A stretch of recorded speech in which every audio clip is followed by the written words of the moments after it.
銅鑼灣謝斐道530號地鋪 B2號鋪。我哋喺銅鑼灣 D 出口出咗之後向前直行啦，約莫係行2個街口到嘅，跟住我哋就到達景隆街啦。跟住我哋再行前少少，喺地牢扶手電梯就到噶啦。我今日帶大家嚟到銅鑼灣泰國小曼谷，爭去嘅泰國菜係咪即係咁特別咁好食？Ready，出發啦！我哋嗱，去店鋪嘅環境咧係蒙喺一架火車頭係做個標誌嘅，咁而佢裏頭嘅裝飾咧都以一啲石紋啊、木飾為主啊，咁個空間感咧都好大，都好舒服，都好有一個泰國嘅特色嘅。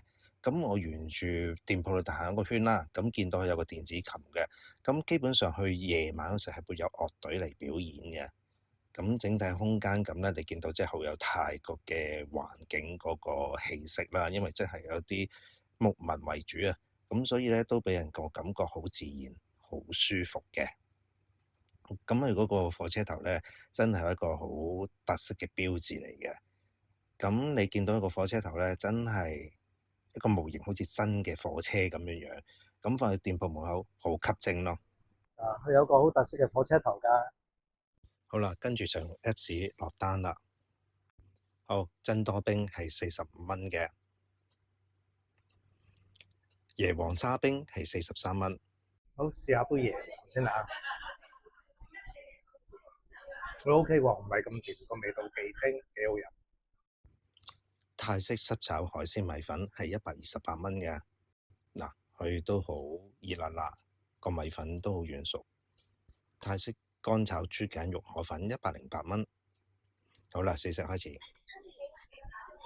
哇，熱辣辣。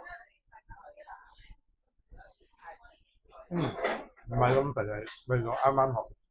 我依間小曼谷咧都好特別㗎，嗱喺門口咧有個火車頭啦，同埋咧原來喺度有電子琴有 band 隊嘅。如果大家夜啲嚟食嘅咧，仲有人表演音樂㗎喎。